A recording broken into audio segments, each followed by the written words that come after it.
manifested by my own intelligence, or is it some mystic power of my child? Uh, Definitely the mystic power. Purport by Srila Prabhupada. When Mother Yasoda saw this wonderful manifestation within the mouth of her child, she began to argue within herself about whether it was a dream. Then she considered, I am not dreaming because my eyes are open. I am actually seeing what is happening. I am not sleeping. I'm not dreaming. Then maybe this is an illusion created by uh, Deva Maya. But that is also not possible. What business would the demigods have showing such things to me? I am an insignificant woman with no connection with the demigods. Why should they take the trouble to put me into Deva Maya?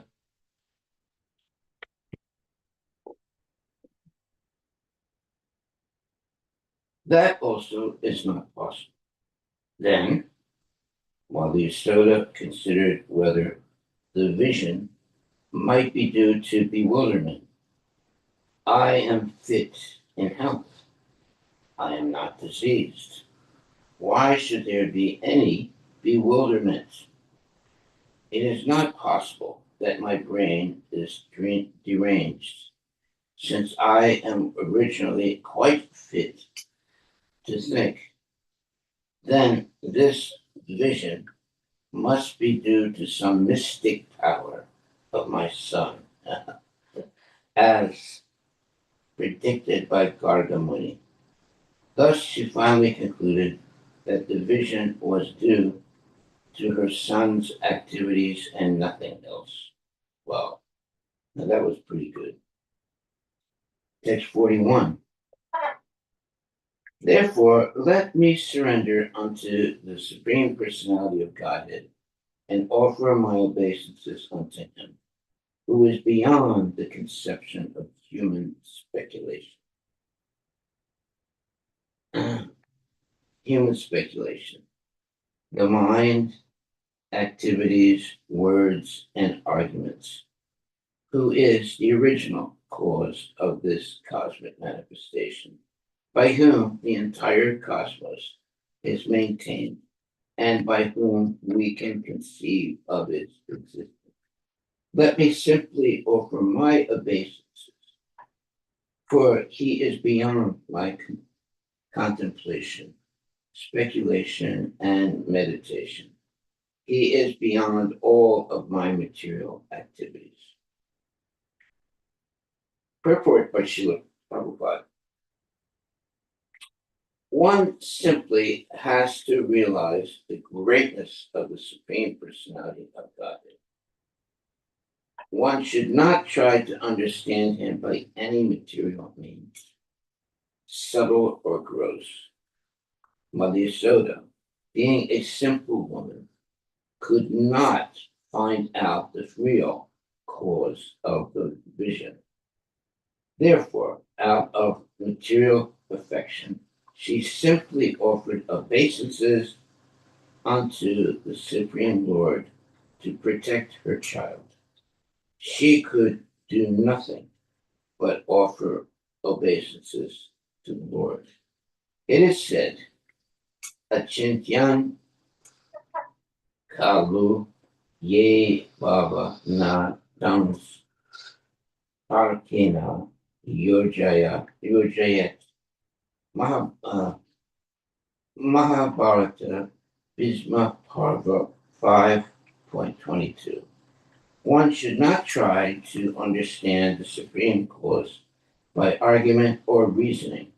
When we are beset by some problem for which we can find no reason, there is no alternative than to surrender to the Supreme Lord and offer him our respectful obeisances. Now that's pretty good advice. Then our position will be secure. This was the means adopted in this instance, also by Mother Yasoda. Whatever happens, the original cause is the Supreme Personality of Godhead, Sarvakarana Karana. When the immediate cause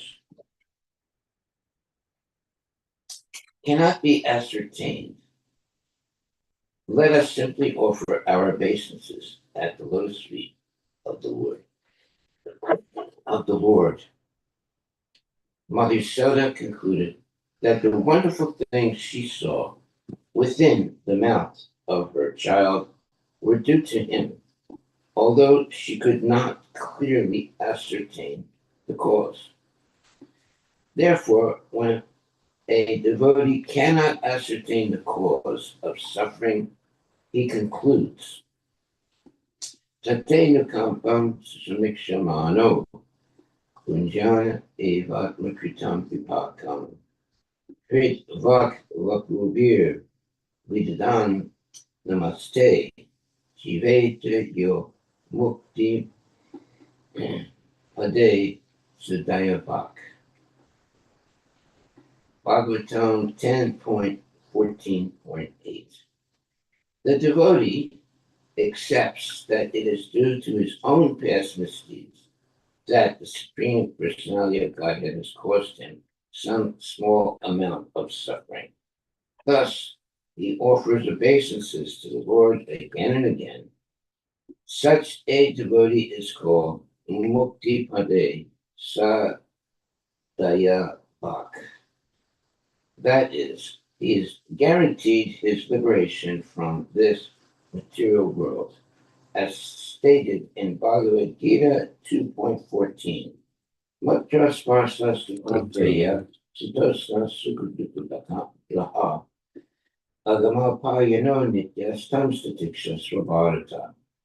We should know that material suffering due to the material body will come and go.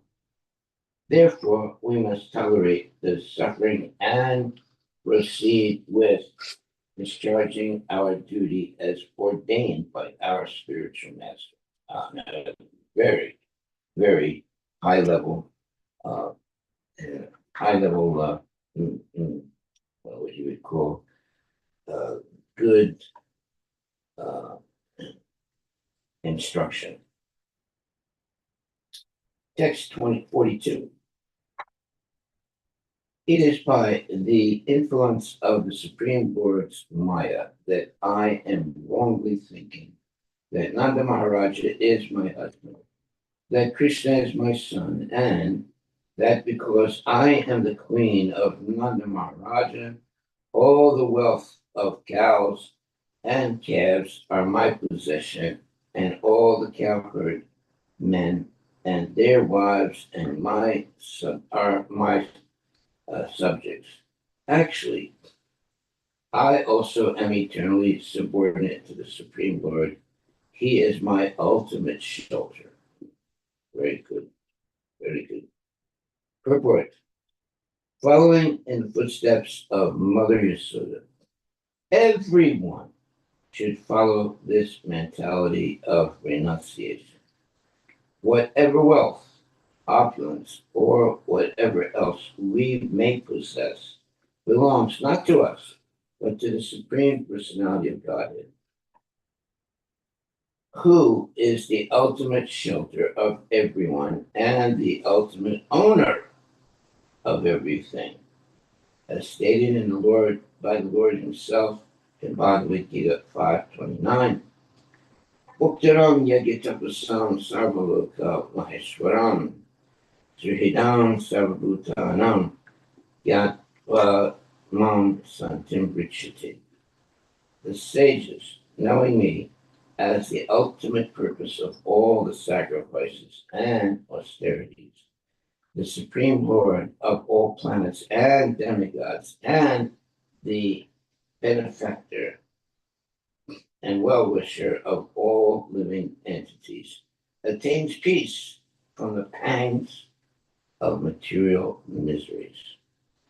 We should not be proud of our possessions, as experienced by Mother Yasoda herein.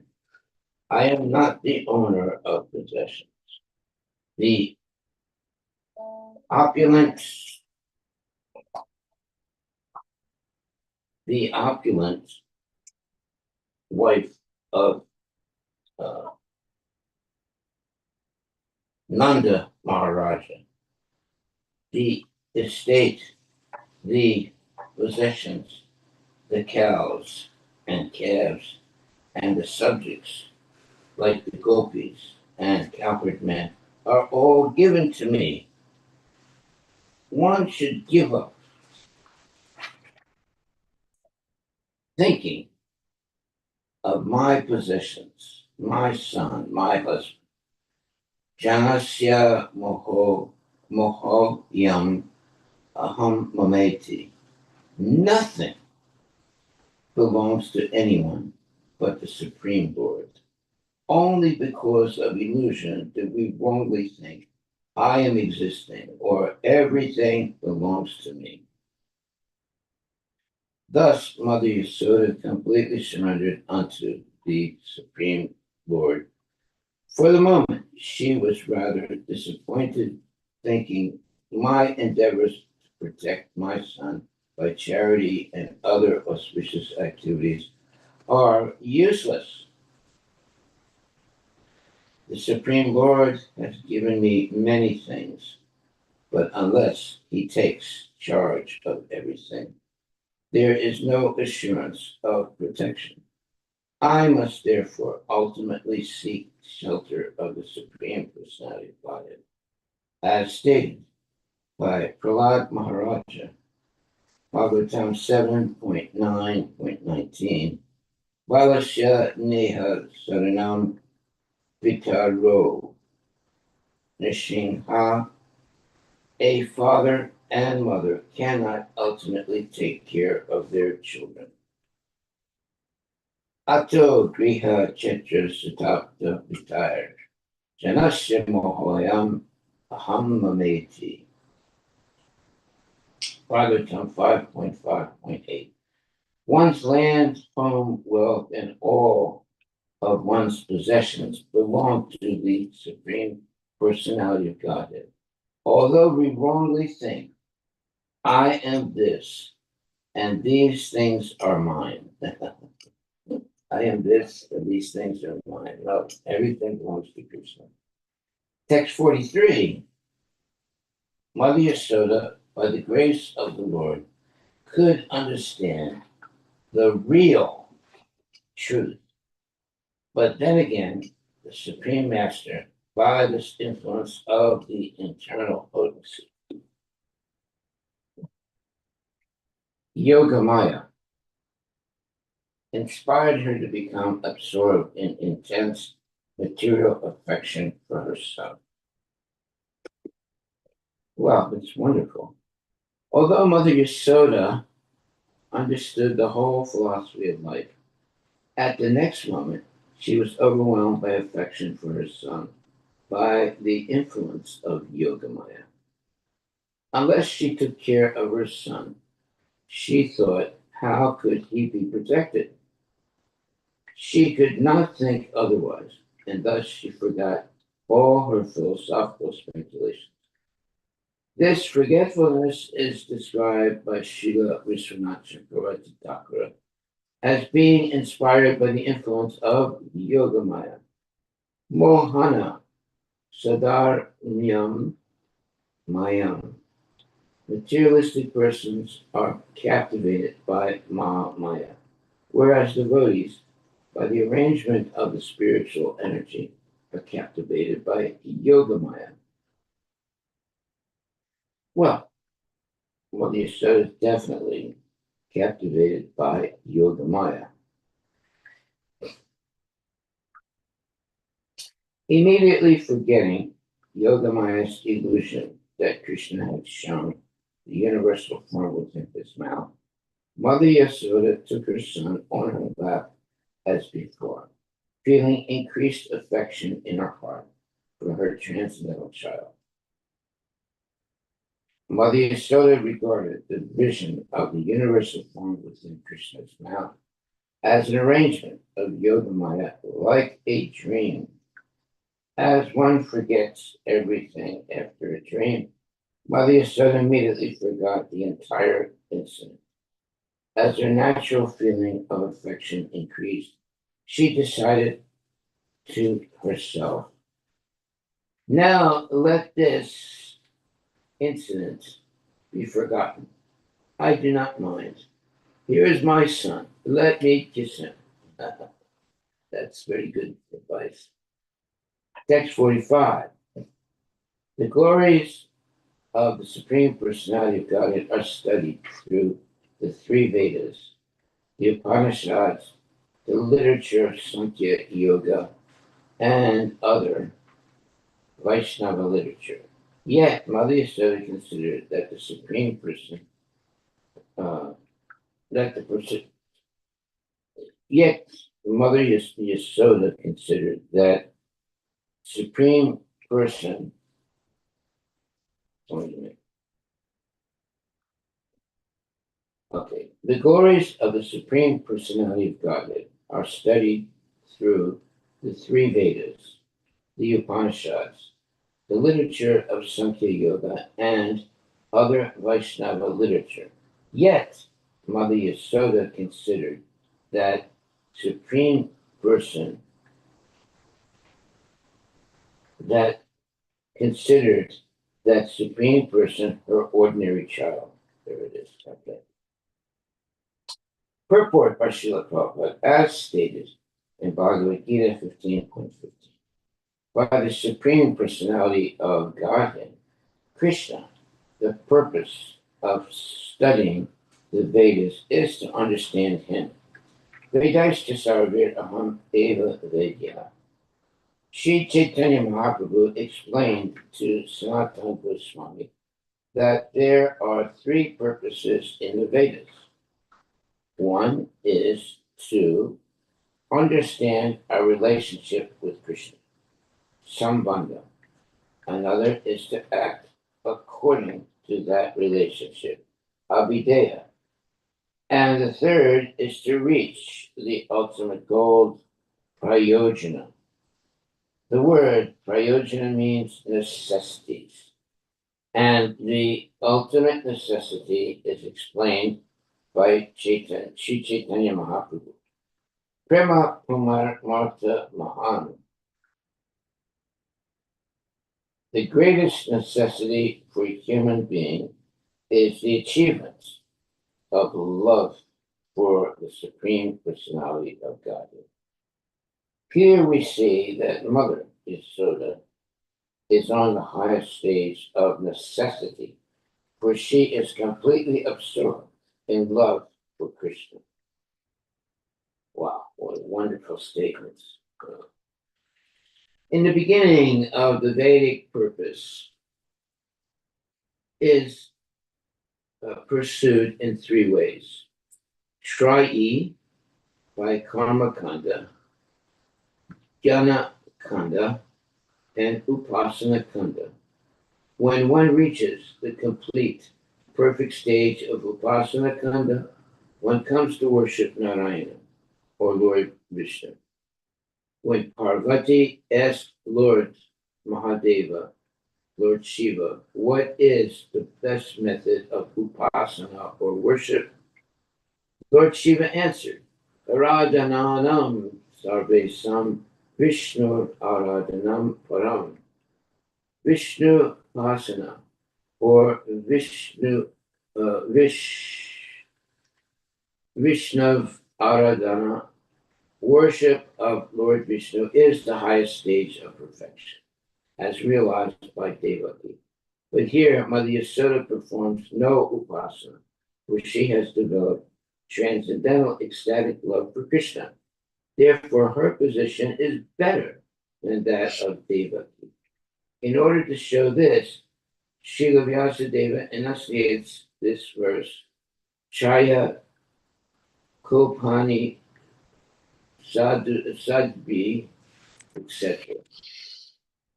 When a human being enters into the study of the Vedas to obtain vidya, knowledge, he begins to take part in human civilization.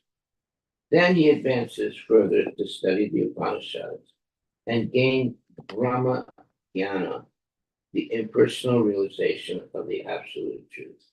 And then he advances still further to Sankhya Yoga in order to understand the supreme controller, who is indicated in Bhagavad Gita. Param Brahma, Param Dhamma, Pavichan Paramam Bhavam, Purusham Sasvatam. When one understands that Purusha, the supreme controller, to be Paramatma, one is engaged in the method of yoga. Dhyana Vastita Tadgatena Manasa Pashanti Yam Yogina. But Mother Yasoda has surpassed all of these stages. She has come to the platform of loving Krishna as her beloved child, and therefore she is accepted to be on the highest stage of spiritual realization. The absolute truth is realized in three features. Brahmeti, Paramatmeti, Bhagavad iti Sabhyate. But she is in such ecstasy that she does not care to understand what is Brahman, what is Paramatma, or what is Bhagavan. Bhagavan has personally descended to become her beloved child. Therefore, there is no comparison to Mother Yasoda, to Mother Yasoda's good fortune, as declared by Sri Chaitanya Mahaprabhu. Ramya Kaschit Upasana Raja Vadu Vargena Ya Kalpita. The absolute truth, the Supreme Personality of Godhead, may be realized in different stages. As the Lord says in Bhagavad Gita 4.11, Yayatamam Prapadyante Konstataiva Pachamyaham Mamavart Manavartante Manusya Parta Sarvasa. As men surrender unto me, I reward them accordingly. Everyone follows my path in all respects. O son of Prita, one may be a karmi, a jnani, a yogi, and then a bhakta or prema bhakta. But the ultimate stage of realization is prema bhakti, as actually demonstrated by Mother Yasoda. Text 46. Having heard of the great fortune of Mother Yasoda, Parikshit Maharaja inquired from Sukadeva Goswami, O learned Brahman, Mother Yasoda's breast milk was sucked by the Supreme Personality of Godhead. What past auspicious activities did she and Nanda Maharaj perform to achieve such perfection in ecstatic love? That's a good question. That's a very good question.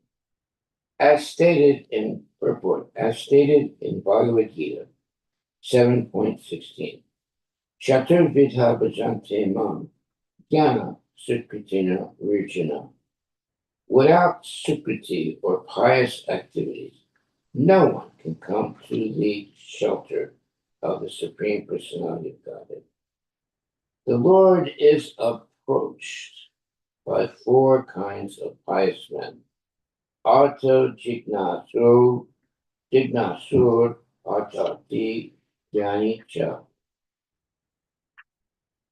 But here we see that Nanda Maharaj and Yasoda surpassed all of them. Therefore, Parikshit Maharaj naturally inquired, what kind of pious activities did they perform in their past lives by which they achieved such a stage of perfection? Of course, Nanda Maharaj and Yasoda are accepted as the father and mother of Krishna. Yet Mother Yasoda was more fortunate than Nanda Maharaja, Krishna's father, because Nanda Maharaja was sometimes separated from Krishna, whereas Yasoda, Krishna's mother, was not separated from Krishna at any moment. For from Krishna's babyhood to his childhood, and from his childhood to his youth, Mother Yasoda was always in association with Krishna. Even when Krishna was grown up, he would go to Vrindavan and sit on the lap of Mother Yasoda. Therefore, there is no comparison to the fortune of Mother Yasoda, and Parikshit Maharaja naturally inquired, Yasoda cha Mahabhaga, text 47. Although Krishna was so pleased with Vasudeva and Devaki that he descended as their son, they could not enjoy Krishna's magnanimous childhood pastimes, which are so great that simply chanting about them vanquishes the contamination of the material world. Nanda Maharaja and Yasoda, however, enjoyed these pastimes fully, and therefore their position is always better than that of Vasudeva and Devaki. Uh, Interesting.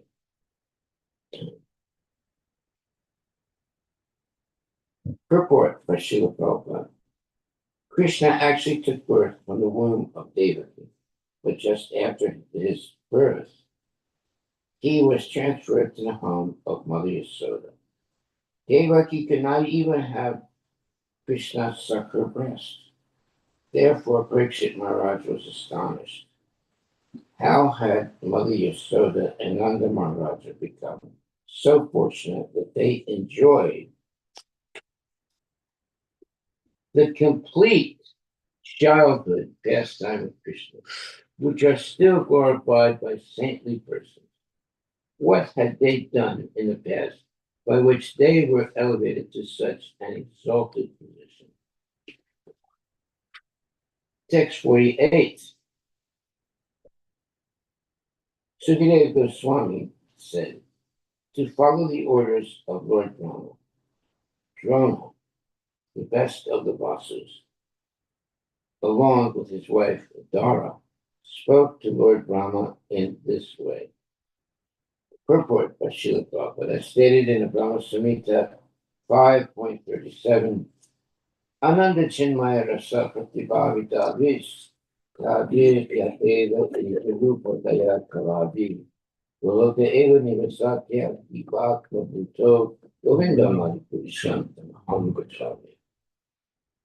When Krishna descends anywhere, he is accompanied by his own associates. These associates are not ordinary living beings. Krishna's pastimes are eternal, and when he descends, he comes with his associates. Therefore, Nanda and Mother Yasoda are the eternal father and mother of Krishna. This means that whenever Krishna descends, Nanda and Yasoda, as well as Vasudeva and Devaki, also descend as the Lord's father and mother. Their personalities are expansions of Krishna's personal body. They are not ordinary living beings. Maharaja Parikshit knew this, but he was curious to know from Sukadeva Goswami whether it is possible for an ordinary human being to come to this stage by sadhana siddhi. There are two kinds of perfection, nitya siddhi and sadhana siddhi.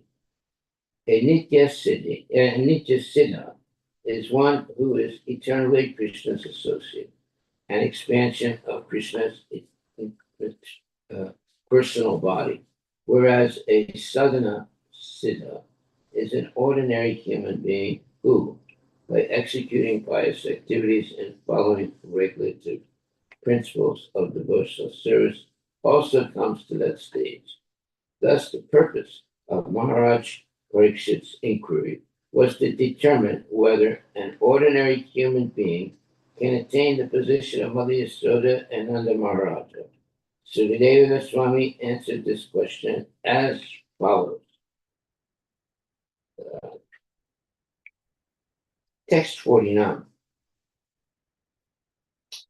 Drona and Dara said, please permit us to be born on the planet Earth, so that after our appearance, the Supreme Lord, the personality of Godhead, the supreme controller and master of all planets, will also appear and spread devotional service, the ultimate goal of life, so that those born in this material world may very easily be delivered from the miserable condition of materialistic life by accepting this devotional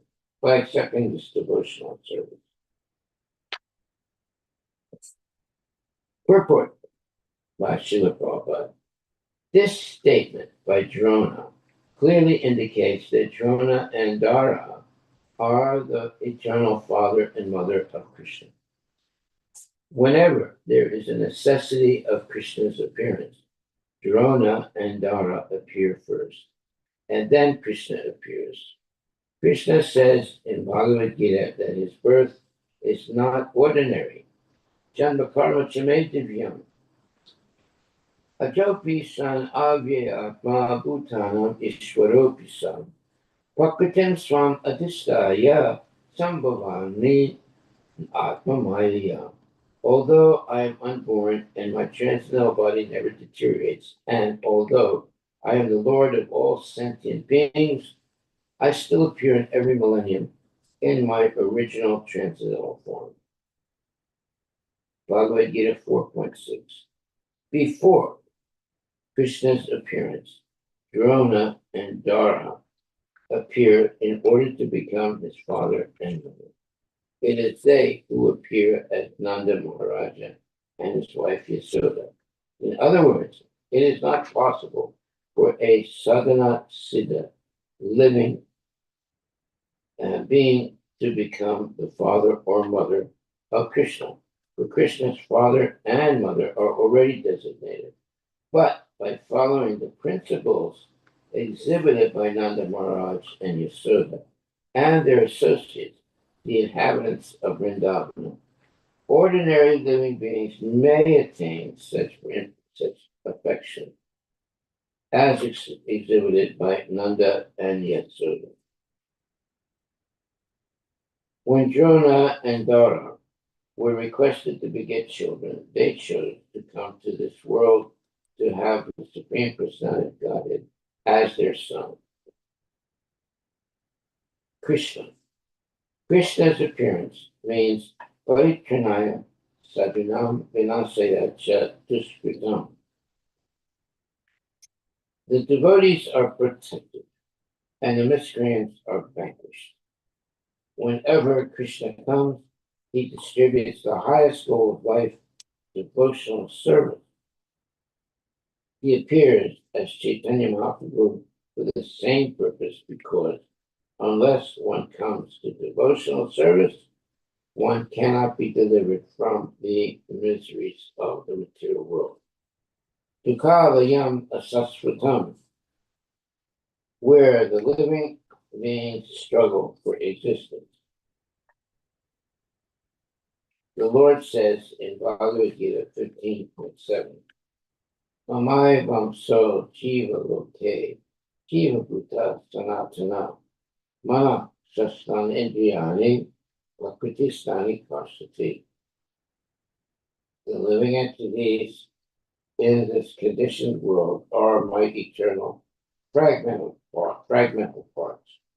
Because of conditioned life, they are struggling very hard with the six senses, which include the mind.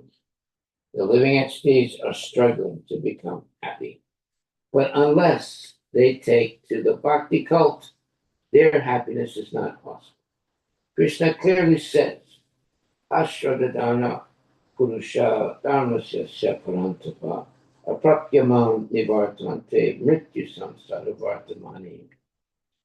Those who are not faithful on the path of devotional service cannot attain me, O conqueror of foes, but return to birth and death in this material world. Bhagavad Gita 9.3. Foolish persons do not know how risky life is here if one does not follow the instructions of Krishna. The Krishna consciousness movement, therefore, has been started so that by practicing Krishna consciousness, one can avoid the risky life of this material existence. There is no question of accepting or not accepting Krishna consciousness. It is not optional. It is compulsory. If we do not take to Krishna consciousness, our life is very risky. Everything is explained in Bhagavad Gita. Therefore, to learn how to become free from the miserable condition of material existence, Bhagavad Gita as it is the preliminary study. Then, if one understands Bhagavad Gita, one can proceed to Srimad Bhagavatam. And if one advances further, one may study Chaitanya Charitamrita. We are therefore presenting this invaluable books to the whole world so that people may study them and be happy, being delivered from the miserable conditional life. Very nice. Okay. Text 50. After iti ukta sa bhagavan Raje Drono Mahayasa Jajne Nanda iti Kyato Yasodasa Dara Bhagat. When Brahma said, "Let it be so," the most fortunate Drona, who was equal to Bhagavan, appeared in Rajapura, Vrindavan, as the most famous. Nanda Maharaja and his wife Dara appeared as Mother Yasoda. Because whenever Krishna appears on the earth, he superficially needs a father and mother, Rona and Dara. His eternal father and mother appeared on earth before Krishna as Nanda Maharaja and Yasoda. In contrast to Sudapta and Krishna Garbha, they did not undergo severe penances and austerities to become the father and mother of Krishna. This is the difference between Nitya Siddha and Sadhana Siddha. Thereafter, O Maharaj Parikshit, best of the Bharatas, when the Supreme Personality of Godhead became the son of Nanda Maharaja and Yasoda, they maintained continuous, unswerving devotional love and parental affection. And in their association, all the other inhabitants of Vrindavana, the Gopas and Gopis, developed culture of Krishna Bhakti. Purport by Srila Prabhupada. Although when the Supreme Personality of Godhead stole the butter, curd, and milk of the neighboring Gopas and Gopis, this teasing superficially seemed troublesome.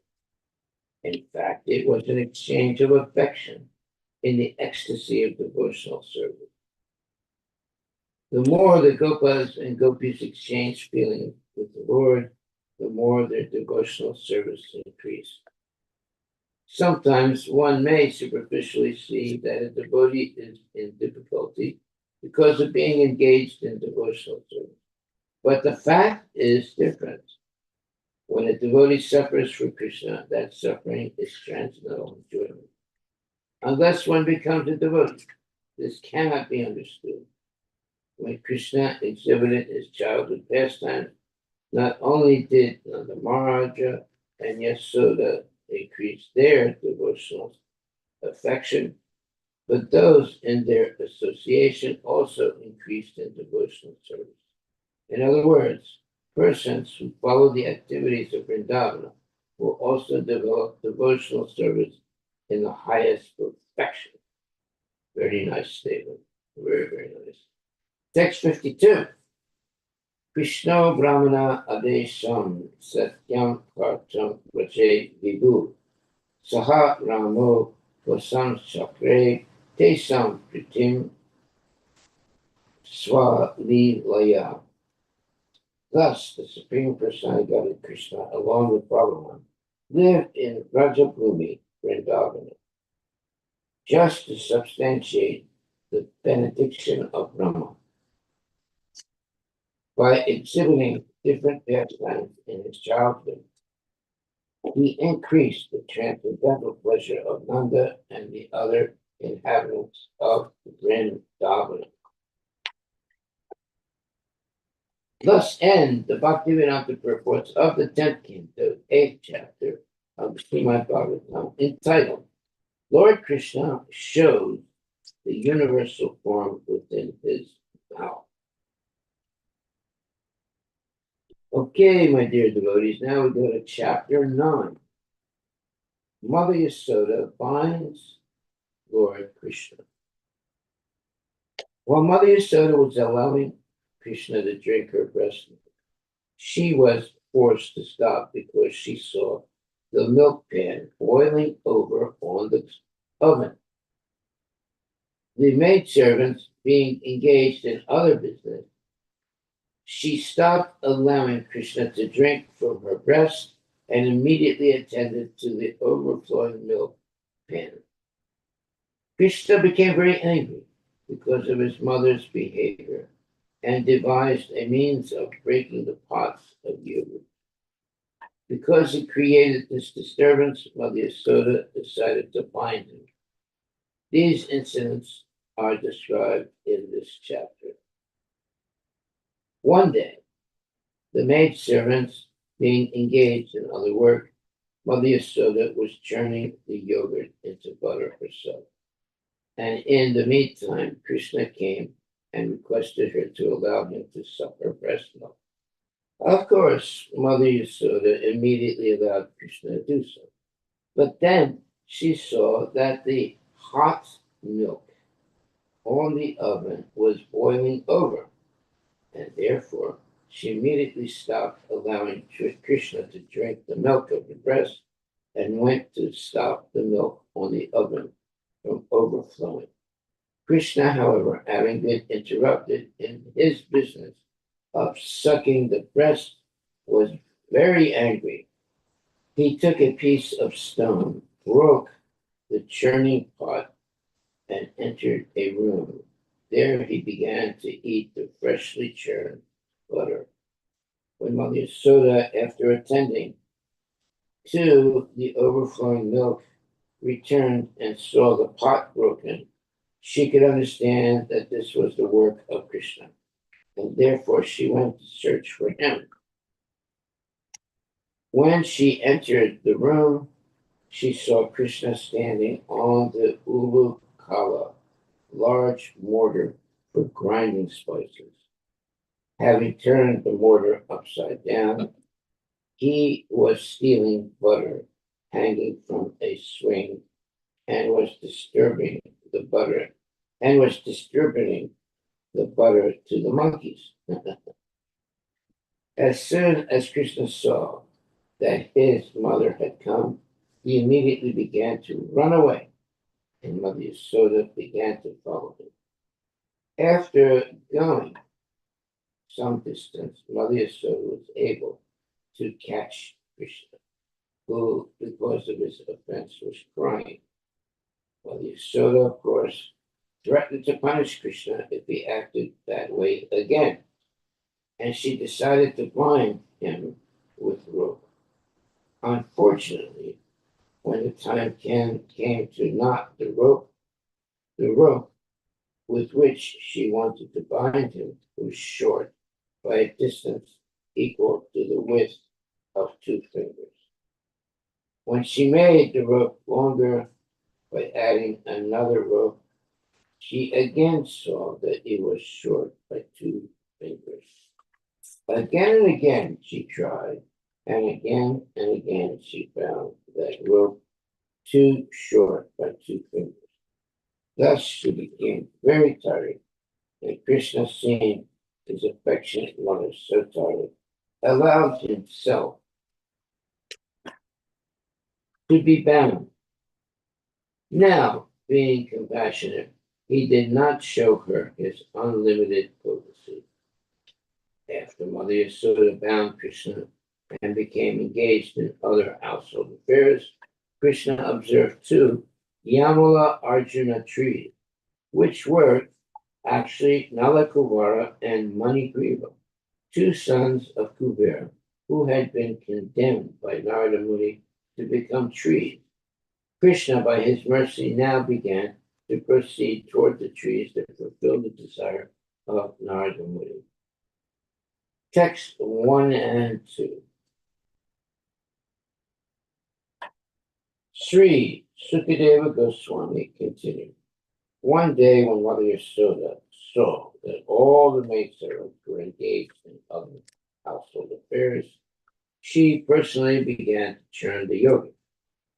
While churning, she remembered the childish activities of Krishna, and in her own way she composed songs and enjoyed singing to herself about those activities. Purport by Srila Prabhupada.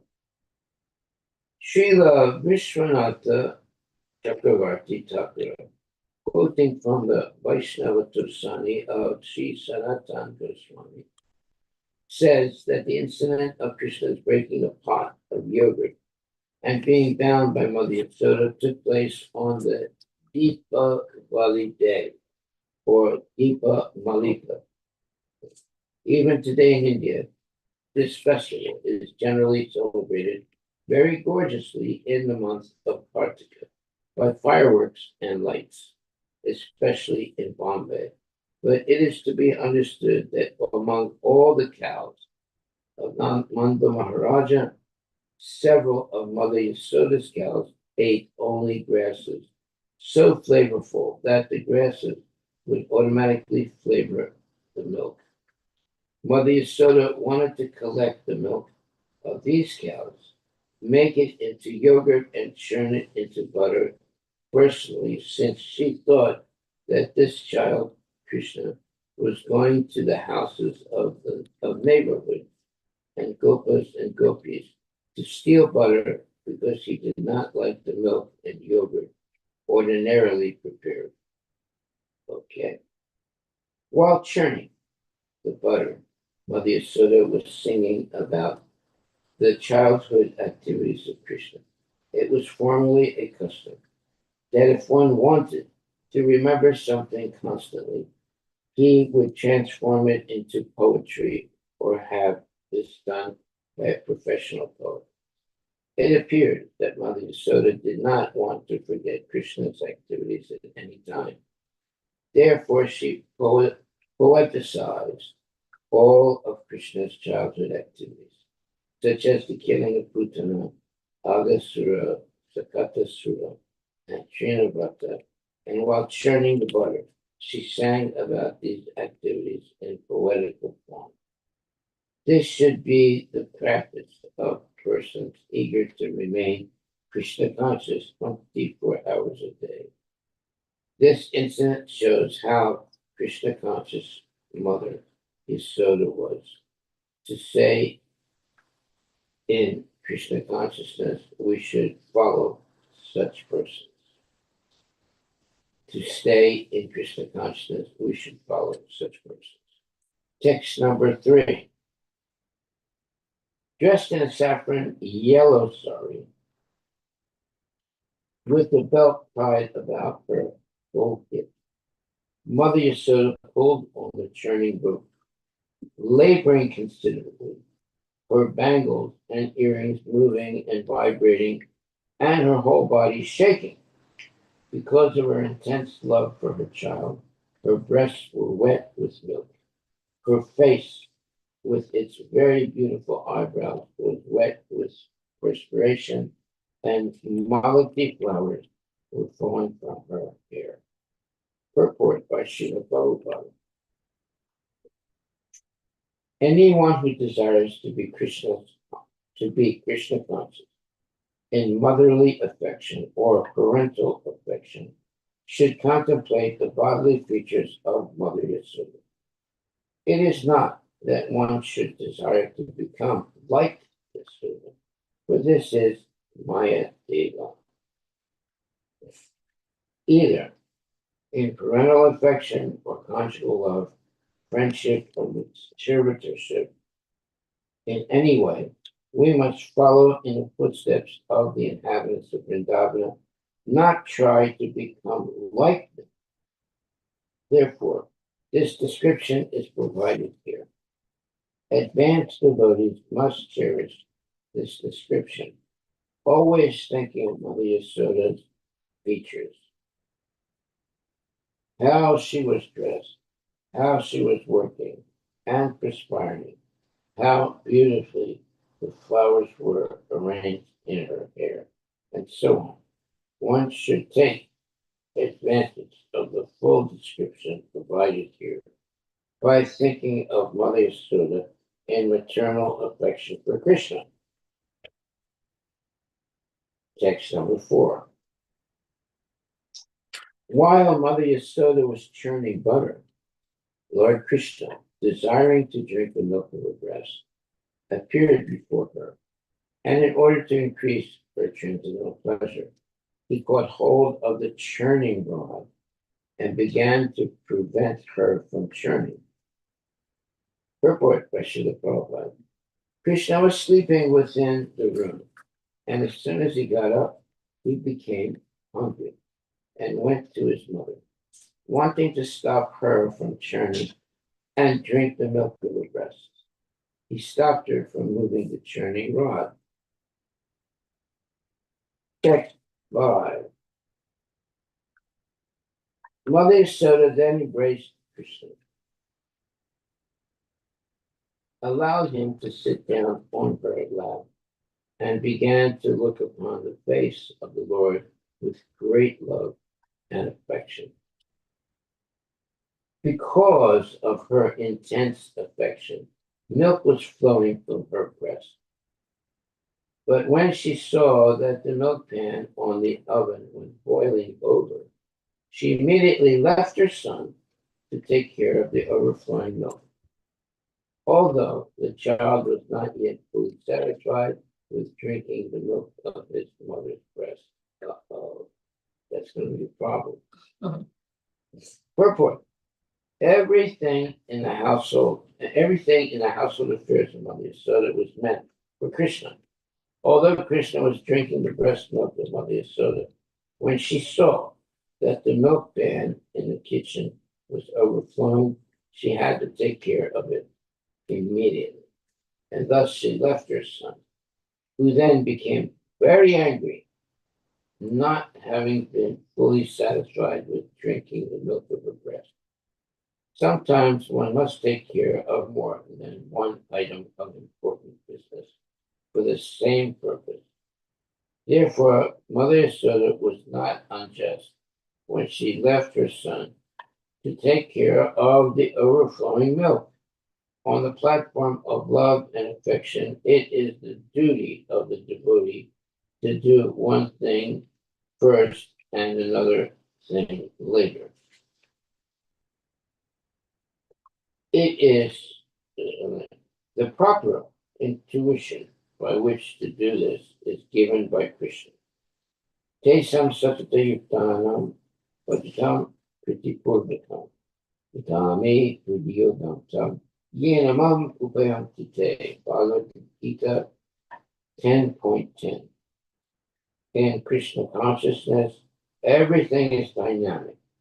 Krishna guides the devotee in what to do first and what to do next on the platform of absolute truth. Text number 6.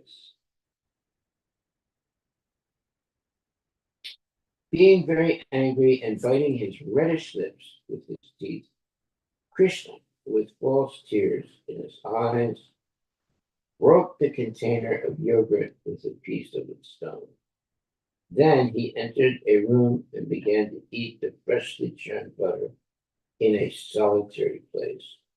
Harivilas. Purport by Srila Prabhupada. It is natural that when a child becomes angry, he can begin crying and with false tears in his eyes. So Krishna did this, and biting his reddish lips with his teeth, he broke the pot with a stone, entered the room, and began to eat the freshly churned butter. Text number 7. Madhyasoda, after taking down the hot milk from the oven, returned to the churning spot, the churning spot.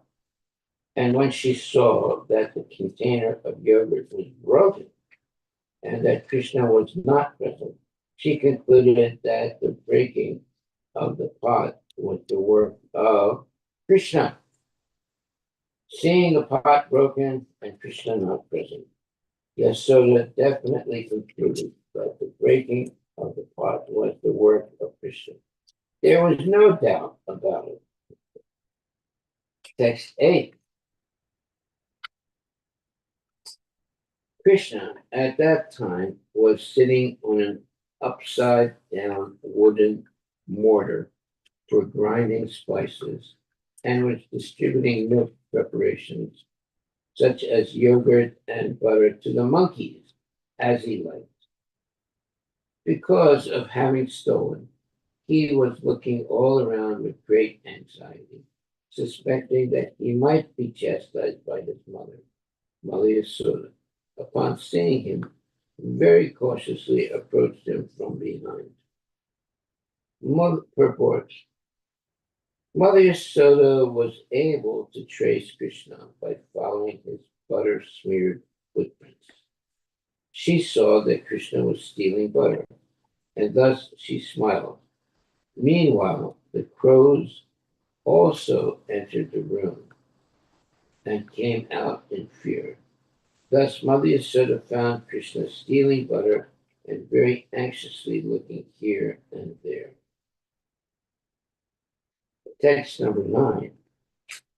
When Lord Shri Krishna saw his mother, stick in hand, he very quickly got down from the top of the mortar and began to flee as if very much afraid. Although yogis tried to capture him as Paramatma by meditation, desiring to enter into the effulgence of the Lord with great austerities and penances, they failed to reach him. But Mother Yasoda, thinking that same personality of Godhead, Krishna, to be her son, began following Krishna to catch him. That's not possible. Purport. Yogis, mystics want to catch Krishna as Paramatma, and with great austerities and penances, they try to approach him, yet they cannot. Here we see, however, that Krishna is going to be caught by Yasoda and is running away in fear. This illustrates the difference between the bhakta and the yogi. Yogis cannot reach Krishna, but for pure devotees like Mother Yasoda, Krishna is already caught. Krishna was even afraid of Mother Yasoda's stick. This was mentioned by Queen Kunti in her prayers. Vaya Bhavanaya Sitasya Bhagavatam 1:831. Krishna is afraid of Mother Yasoda, and yogis are afraid of Krishna. Yogis try to reach Krishna by jnana yoga and other yogas, but fail. Yet, although Mother Yasoda was a woman, Krishna was afraid of her as clearly described in this verse. Text number 10. While following Krishna's mother, while following Krishna, Mother Yasoda, her thin waist overburdened by her heavy breasts, naturally had to reduce her speed because of following Krishna very swiftly. Her hair became loose and the flowers in her hair were falling after her. Yet she did not fail to capture her son Krishna. Purport by His Divine Grace, A.C. Bhaktivedanta Swami Prabhupada. Yogis cannot capture Krishna by severe penances and austerities. But Mother Yasoda, despite all obstacles, was finally able to catch Krishna without difficulty. This is the difference between a yogi and a bhakta. Yogis cannot enter even the effulgence of Krishna. Yasya Prabhavato Jagadanda Koti Su. Brahma Samhita 540. In that effulgence, there are millions of universes, but yogis and jnanis cannot enter the effulgence even after many, many years of austerities, whereas bhaktas can capture Krishna simply by love and affection. This is the example shown here by Mother Yasoda. Krishna therefore confirms that if one wants to capture Krishna, one must. Okay. But yogis and jnanis cannot enter that effulgence even after many, many years of austerity, whereas bhaktas can capture Krishna simply by love and affection. This is the example shown here by Mother Yasoda. Krishna therefore confirms that if one wants to capture him, one must undertake devotional service. Bhaktya mam abhijanati yavam yascha smitatmata tato mam tattato gyatva vishate tad anantaram.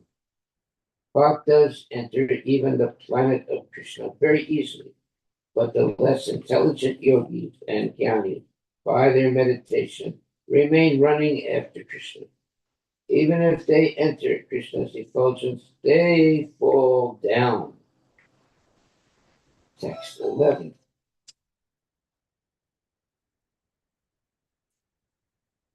When caught by Mother Yasoda, Krishna became more and more afraid and admitted to being an offender. As she looked upon him, she saw that he was crying, his tears mixing with the black ointment around his eyes. And as he rubbed his eyes with his hands, he smeared the ointment all over his face. Mother Yasoda, catching her beautiful son by the hands, mildly began to chastise him. Purport by His Divine Grace, A.C. Bhaktivedanta Swami Prabhupada. From these feelings between Mother Yasoda and Krishna, we can understand the exalted position of a pure devotee in loving service to the Lord. Yogis, jnanis, karmis, and Vedantas cannot even approach Krishna. They must remain very, very far away from him and try to enter the bodily effulgence. Although this also they are unable to do. Great demigods like Lord Brahma and Lord Shiva always worship the Lord by meditation and by service. Even the most powerful Yamaraja fears Krishna. Therefore, as we find in the history of Ajamila, Yamaraja instructed his followers not even to approach the devotees. What to speak of capturing? In other words, Yamaraja also fears Krishna and Krishna's devotees. Yet, his Krishna became so dependent on Mother Yasoda that when she simply showed Krishna the stick in her hand, Krishna admitted to being an offender and began to cry like an ordinary child. Mother Yasoda, of course, did not want to chastise her beloved child very much, and therefore she immediately threw her stick away and simply rebuked Krishna, saying, "Now I shall bind you so that you cannot commit any further offensive activities, nor for the time being can you play with your playmates." Oh, boy, that's going to be a problem. This shows the position of a pure devotee, in contrast with others like Gyanis, yogis, and followers of Vedic ritualistic ceremonies, in regarding the transcendental nature of the absolute truth. Mother Yasoda was always overwhelmed by intense love for Krishna, not knowing who Krishna was or how powerful he was. Because of maternal affection for Krishna, she never even cared to know who he was. Therefore, when she saw that her son had become excessively afraid, she threw the stick away and desired to bind him so that he would not commit any further naughty activity. Purport by Srila Prabhupada. Mother Yasoda wanted to bind Krishna not in order to chastise him, but because she thought that the child was so restless that he might leave the house in fear. That would be another disturbance. Therefore, because of full affection, to stop Krishna from leaving the house, she wanted to bind him with rope. Mother Yasoda wanted to impress upon Krishna that since he was afraid merely to see her stick, he should not perform such disturbing activities as breaking the container of yogurts and butters and distributing its contents to the monkeys. While the Yasoda did not care to understand who Krishna was and how his power spreads everywhere. This is an example of pure love for Krishna. Text 13 and 14. The Supreme Personality of Godhead has no beginning and no end, no exterior and no interior, no front and no rear. In other words, he is all pervading. Because he is not under the influence of the elements of time. For him, there is no difference between past, present, and future. Wow, amazing. He exists in his own transcendental form at all times, being absolute, beyond relativity. He is free from distinctions between cause and effect. Although he is the cause and effect of everything, that unmanifested person, who is beyond the perception of the senses, had now appeared as a human child. And Mother Yasoda, considering him her own ordinary child, bound him to a wooden mortar with a rope. Purport by Srila Prabhupada. In Bhagavad Gita 10.12, Krishna is described as the supreme Brahman. Para Brahman, Para Brahma, Param Dhamma. The word Brahma means the greatest. Krishna is greater than the greatest, being unlimited and all-pervading. How can it be possible for the all-pervading to be measured or bound? Then, again, Krishna is the time factor. Therefore, he is all-pervading not only in space, but also in time. We have measurements of time, but although we are limited by past, present, and future, for Krishna, these do not exist. Every individual person can be measured, but Krishna has already shown that although he is an individual The entire cosmic manifestation is within his mouth. All these points considered, Krishna cannot be measured. How then did Yasoda want to measure him and find him? We must conclude that this took place simply on the platform of pure transcendental love. This was the only cause. Advaitam Achutam Anadim Anantarupam Adyam Purana Purusham Navayoganam Cha Vedesa Durlabam Adurlabam Atma Bhakto Govindam Adi Purusham Amaham Bhajami. Brahma Samhita 5.33. Everything is one because Krishna is the supreme cause of everything. Krishna cannot be measured or calculated by Vedic knowledge. Vedesa Durlabam. He is available only to devotees. Adurlabam Atma Bhakto. Devotees can handle him because they act on the basis of loving service. Bhaktyamam Abhijanati Yavanyas Jasmi Tatvata. Thus, Mother Yasoda wanted to bind him. Text 15. When Mother Yasoda was trying to bind the offending child, she saw that the binding rope was short by a distance, the width of 2 fingers. Thus, she bought another rope to join to it. Here is the first chapter in Krishna's exhibition, Unlimited Potency, to Mother Yasoda.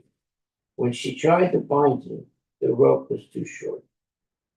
The Lord had already shown his unlimited potency by killing Putana, Sakatasura, and Trinavrata. Now, Krishna exhibits another vibhuti or display of potency to his Mother Yasoda. Unless I agree, Krishna desired to show, you cannot bind me. Thus, although Mother Yasoda, in her attempt to bind Krishna, added one rope after another, ultimately she was a failure. When Krishna agreed, how she was successful. In other words, one must be in transcendental devoting with Krishna. One must be in transcendental love with Krishna. But that does not mean that one can control Krishna. When Krishna is satisfied with one's devotional service, he does everything himself. Devan Mukehi Jivado Swayam Edas Pada. He reveals more and more to the devotee as the devotee advances in service. Jivado, this service begins with the tongue, with chanting, and with taking the prasada of Krishna. Atakshi Krishna Namadi, Mahavet Prayam Indriyai, Sevan Muke Jivado, Swayam Eva Spurat Ada. Bhakti Rasam Rita Sindhu 1.2.234. Text 16. This new rope also was short by a measurement of 2 fingers. And when another rope was joined to it, it was still 2 fingers too short. As many ropes as she joined, all of them failed. Their shortness could not be overcome. Text 17. Thus, Mother Yasoda joined whatever ropes were available in the household, but still she failed in her attempt to bind Krishna. Mother Yasoda's friends, the elderly gopis in the neighborhood, were smiling and enjoying the fun. Similarly, Mother Yasoda, although laboring in that way, was also smiling. All of them were struck with wonder. Actually, this incident was wonderful because Krishna was only a child with small hands. To bind him should have required only a rope, not more than 2 feet long. All the ropes in a house combined together might have been hundreds of feet long, but still he was impossible to bind, for all the ropes together were still too short. Naturally, Mother Yasoda and her guilty friends thought, how is this possible? Seeing this funny affair, all of them were smiling. The first rope was short by a measurement, the width of 2 fingers. And after the second rope was added, it was still 2 fingers too short. If the shortness of all the ropes were added together, it must have been amounted to the width of hundreds of fingers. Certainly, this was astonishing. This was another exhibition of Krishna's inconceivable potency to his mother and his mother's friends. Text 18. Because of Mother Yasoda's hard labor, her whole body became covered with perspiration, and the flowers and cones were falling from her hair. When child Krishna saw his mother thus fatigued, he became merciful to her and agreed to be bound. It's impossible to bind Krishna, but due to love, one can bound him. Purport. When Mother Yasoda and the other ladies finally saw that Krishna, although decorated with many bangles and other jeweled ornaments, could not be bound with all the ropes available in the house, they decided that Krishna was so fortunate that he could not be bound by any material condition. Thus, they gave up the idea of binding Krishna. But in competition between Krishna and his devotees, Krishna sometimes agrees to be defeated. Thus, Krishna's internal energy, Yogamaya, was brought to work, and Krishna agreed to be bound by Mother Yasoda. Okay. Are we at time here? Yes, Mother. All right, I think we'll stop right there. It's a good place to stop. Are there any questions or comments?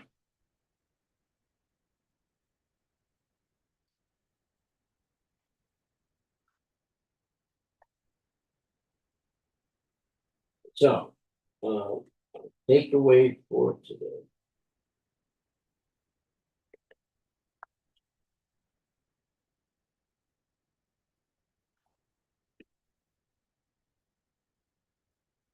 So, it says here, because of Mother Yasoda's hard labor, her whole body became covered with perspiration, and the flowers and comb were falling from her hair. Then child Krishna saw his mother thus fatigued. He became merciful to her and agreed to be bound. So that is a wonderful statement. And of course it says, when Mother Yasoda and the other ladies finally saw that Krishna, although decorated with many bangles and other jeweled ornaments, could not be bound with all the ropes available in the house, they decided that Krishna was so fortunate that he could not be bound by any material conditions. That's true. He's the Supreme Personality of Godhead. Thus, they gave up the idea of binding him. But in competition between Krishna and his devotees, Krishna sometimes agrees to be defeated. Thus, Krishna's internal energy, Yogamaya, was brought to work, and Krishna agreed to be bound by Mother Yasoda. So you cannot bind Krishna. But if Krishna is merciful and is very dedicated to the service of his devotee, sometimes he agrees to be defeated. Thus, Krishna's internal energy, Yogamaya, was brought to work, and Krishna agreed to be bound by Mother Yasoda. So we can see that Krishna can be bound by the love of his devotees, but not in any other way. Okay, any questions or comments? Or Hare Krishna Maharaj. yes, But yes, Krishna can only be bound by devotional service. But in the another one, text 15, he also says that he has to be satisfied. Only then he will agree. Like in other words, one must be in transcendental love with Krishna, but that does not mean that one can control Krishna. When Krishna is satisfied with one's devotional service, then he does everything himself. yes, So you should not be in the illusion, okay, I'm doing it devotional service. Okay, now Krishna will do everything for me. He'll only do it when he's fully satisfied with your devotional service. correct. So, thus, although Mother Yasoda, in her attempt to bind Krishna, added one rope after another, ultimately she was a failure. When Krishna agreed, however, she was successful. In other words, one must be in transcendental love with Krishna. But that does not mean that one can control Krishna. When Krishna is satisfied with one's devotional service, he does everything himself. Sevan Mukhe ki jiva dos swayam eva spurat ada. He reveals more and more to the devotee as the devotee advances in service. Jivado, this service begins with the tongue, while chanting and with taking the prasada of Krishna. Atakshi Krishna Namadi Nabhavidrayam Indriyaya. Sevanukehi Jivado Swayam Evaspura Ada. So, in other words, one has to be completely surrendered to Krishna, the Supreme Personality of Godhead, with love and with devotion. So, one must be in transcendental love with Krishna, but that does not mean that one can control Krishna. When Krishna is satisfied with one's devotional service, he does everything himself. He reveals more and more to the devotee as the devotee advances in service. This service begins with the tongue, with chanting Hare Krishna, Hare Krishna, Krishna Krishna, Hare Hare, Hare Rama, Hare Rama, Hare Hare, and taking the prasada of Krishna. So, this is a history of love and devotion.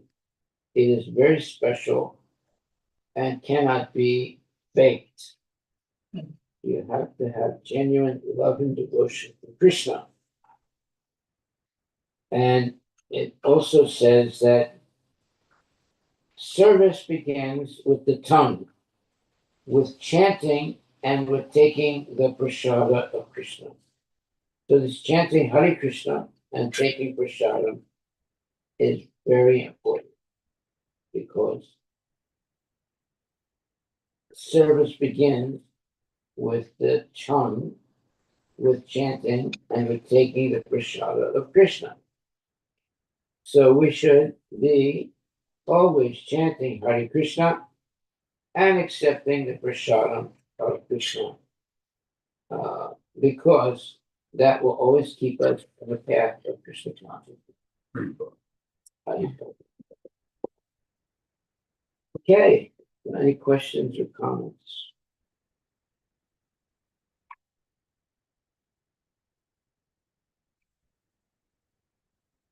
So here it says, it's a wonderful statement. When Krishna agreed, however, she, Mother Yasoda, was successful. In other words, one must be in transcendental love with Krishna. But that does not mean that one can control Krishna. When Krishna is satisfied with one's devotional service, he does everything himself, meaning he will do everything to help his devotee. He reveals more and more to the devotee as the devotee advances in service. This service begins with the tongue, with chanting, and with taking the prasada of Krishna. So that is the symptom that a devotee is making spiritual advancement. Mhm. He's always engaged in devotional service, and he always is chanting Hare Krishna, Hare Krishna, Krishna Krishna, Hare Hare, Hare Rama, Hare Rama, Rama Rama, Hare Hare, and always taking Krishna Prasadam. Well, that's very easy, taking Krishna Prasadam, right? But it is transcendental, it is not a mundane thing. So here we have several points. Krishna is satisfied with one's devotional service. He does everything himself. Yes, that's when he's satisfied by the devotee's devotional service. Then Krishna will do everything himself. He reveals more and more to the devotee as the devotee advances in service. This service begins with the tongue, with chanting, and with taking the prasada of Krishna. Yeah, I remember a long time ago, some devotees were not taking on the plea that they became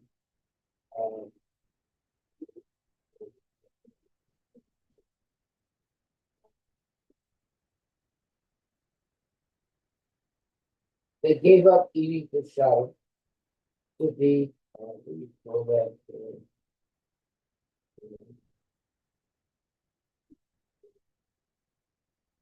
because they wanted to be Vegan, Maharaj? vegan. Yes, exactly right. Yeah, they wanted to be vegans. Now that is complete nonsense because that is a nonsense uh, uh, desire. We should never give up having Krishna Prasadam. It's not going to destroy your mind or your body. Mhm. It can only give you more and more love of Krishna by taking Krishna's Prasadam, right? But if you become a vegan or you become a person who thinks that it's not healthy to eat prasadam, then you've no longer become a devotee. You Right. become a person who shuns the opportunity of being blessed by Krishna's mercy. I remember there was a time, a long time ago, there was a time that some devotees were not eating Krishna prasadam. They thought that it was too salty or it was too, what, like this or like that, and was not healthy, etc. And therefore, they gave up eating prasadam. I never gave up eating prasadam.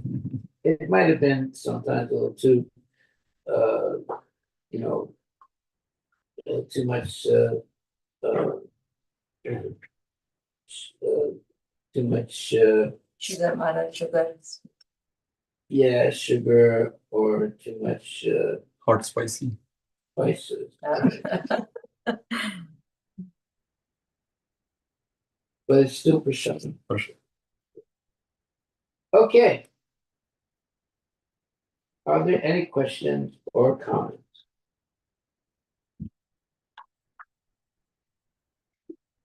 So Maharaj, just follow-up question on this vegan. Yeah, So if the devotees are eating ahimsa milk prashadam and not eating outside, because there are some devotees now as well.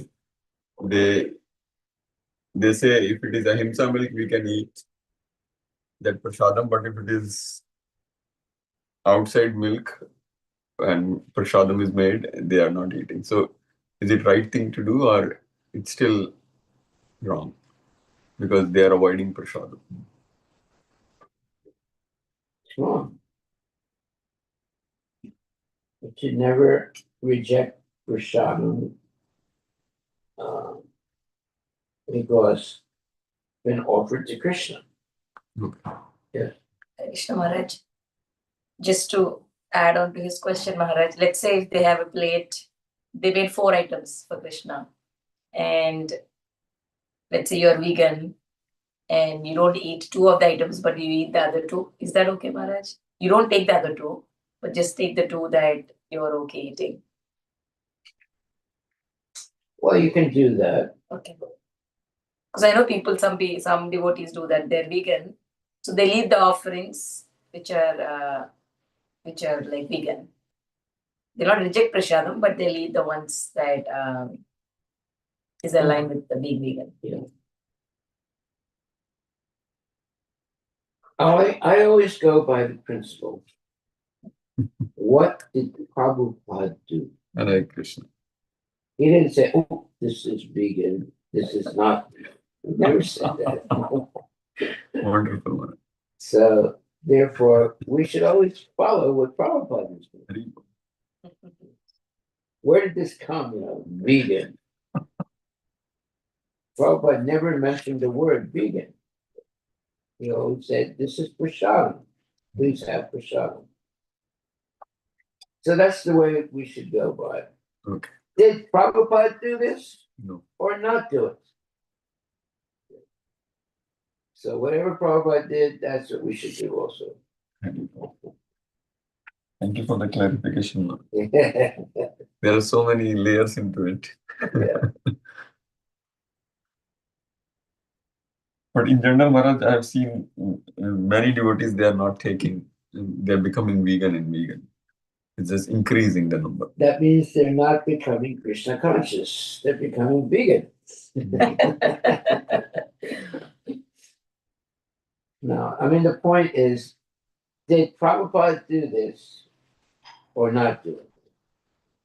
That we should follow in the footsteps of Srila Prabhupada and not manufacture, different deviations. Mm. Okay, you don't have to eat a lot Yeah. of prashadam because it's could not cook nicely or this or that, but you should not avoid it. You have always eat prashadam. Now, sometimes you have a really good cook and the prashadam is very, very good. Sometimes it might be not so, let's call it tasty eat prashadam, but it's still prashadam. So we should take something. Some. Yes. Yes. Haribol. Very bold.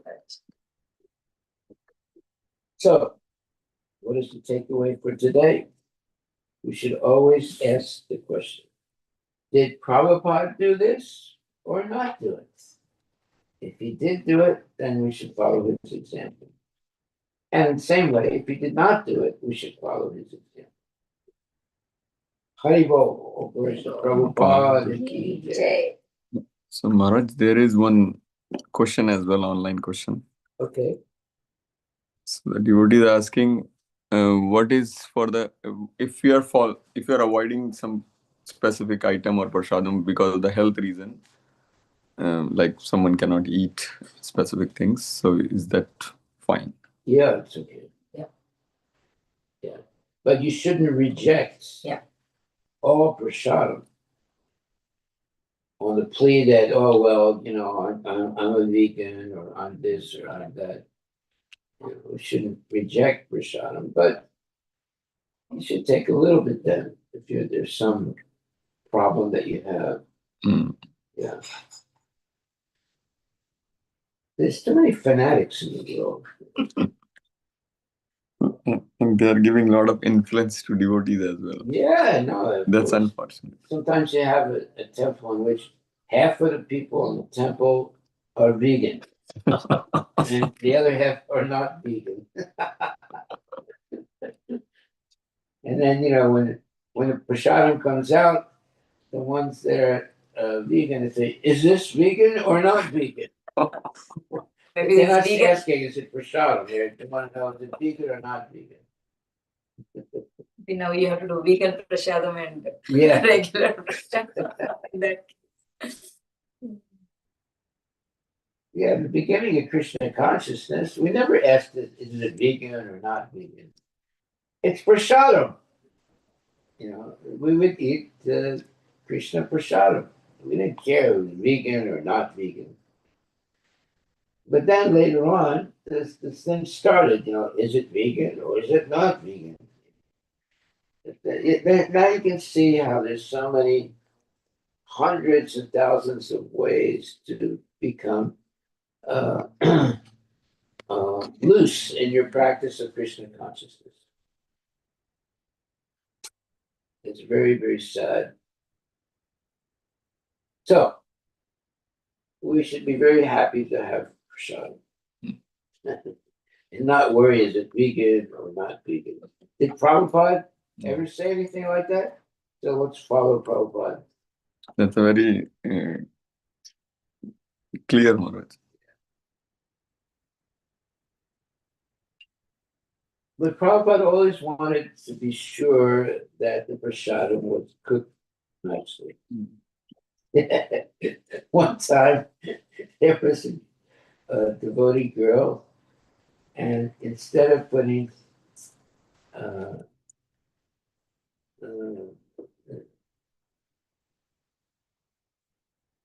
what do you call it? She was cooking, and instead of putting salt, she put something else. And it tasted really bad. So when Prabhupada heard about that, he became upset because he always wanted the devotees to be able to enjoy nice prasadam. And someone started cooking and putting some strange things in the food, and nobody wanted to eat it anymore. Yeah, so we have to be very careful not to do things that Prabhupada did not do. So you can go on the internet and you can see what Prabhupada would eat for breakfast and lunch and dinner. Everything was prasadam, but it was nicely cooked and fresh vegetables and milk. So, but very simple. It was not complicated.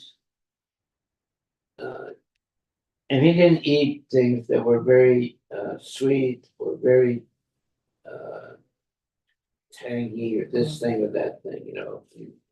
He wanted prasadam to be simple and very spiritually, potent. Just follow Prabhupada. You should always say, did Prabhupada do this or did he not do this? We should always ask that question. Otherwise, we'll be cheated by someone who starts some new speculation. So we should always ask, did Prabhupada do this or did he not do this? All right. All glories to Srila Prabhupada ki jai.